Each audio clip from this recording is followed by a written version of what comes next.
Scotland's Information Commissioner David Hamilton says that he's astonished at the sheer number of public bodies in our country, and I quote, "There are literally hundreds and hundreds, if not thousands, of public bodies, and I keep finding new ones." He describes, and again quoting, "a hidden and complicated landscape across the public sector." This is not some random person venting on social media. He is the gatekeeper of all state-held information, the ultimate authority in deciding what information is made public. The Information Commissioner can't even work out how many public bodies there are. So if he even can't work out how big the SNP state has become, what chance do the paying public have? First Minister.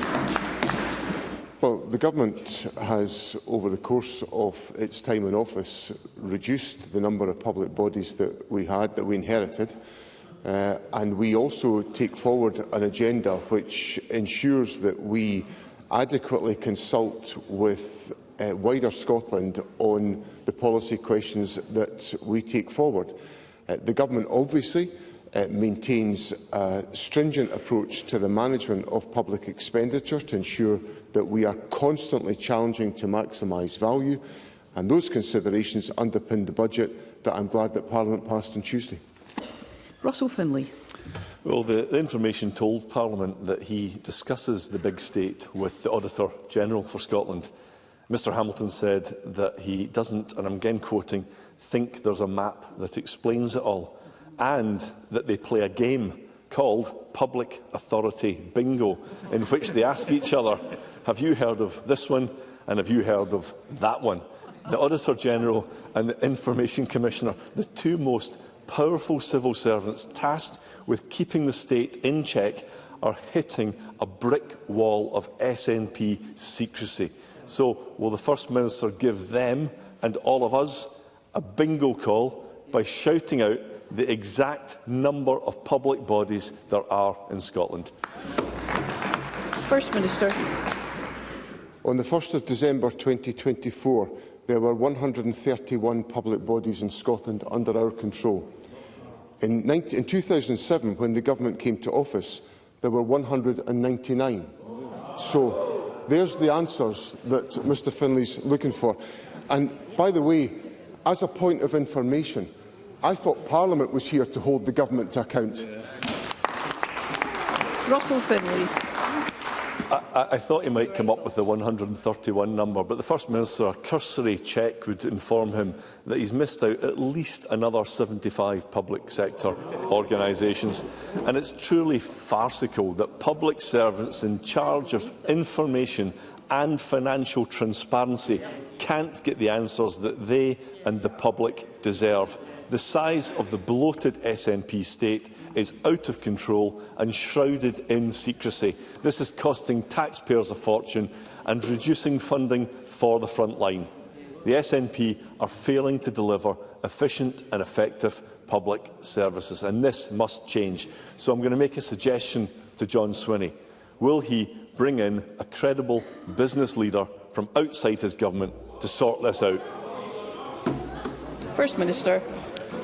Well, I take these issues very seriously, and throughout my time as Finance Minister, I would be regularly attacked in this Parliament for setting exacting efficiency standards on public sector budgets on an annual basis, and the result of that was that we released significant value for investment in the public finances.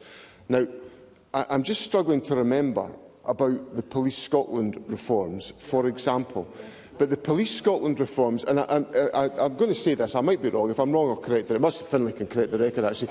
I think the Conservatives opposed us on Police Scotland. They did. Well, my good and dear friend Christine Graham is not for the first time in my life coming to my rescue. The Conservatives opposed the formation of Police Scotland, one of the biggest reforms of the public sector landscape, which delivered £200 million in savings. And what we've been treated to today is the usual hypocrisy from Russell Findlay. Russell Findlay. I'm setting out ways to save taxpayers' money, while John Swinney is only ever intent on taking more of it. He's got no respect for public finances. Just take a look at his dismal record. The truth is, they've created far too many talking shops that achieve nothing. They've published 800 plans and strategies which no one reads, and nobody even knows how many SNP state agencies there are, not even the Auditor General and the Information Commissioner. And this year's SNP budget will again hammer working Scots by raising taxes, which this lot will then squander on yet more nonsense. Isn't it basic common sense for John Swinney to start saving taxpayers' money by cutting quangos and funding the front line instead? First Minister. Well, we've just passed a budget which is funding the front line, and Russell Findlay didn't vote for it, so I don't know what on earth Russell Findlay is complaining about. And we've delivered just one example of a public service reform that we've delivered, which is leveraged out £200 million in savings, and Russell Findlay and the Conservatives opposed that. So it's all talk and no action from the Conservatives. And the programmes that have been taken forward by my Minister for Public Finance, Ivan McKee, are securing savings expected to reach up to £280 million over a two-year period by the end of 24-25, with further projected savings of nearly £300 million over the following two financial years to the end of 26-27. So I take deadly seriously the management of public expenditure, because I want to make sure as much money is available to support frontline services as is possible. The difference between me and Russell Findlay is I'm prepared to vote for a budget to support the front line. He's not. Question number 2, Anna Sarwar. Almost a decade ago,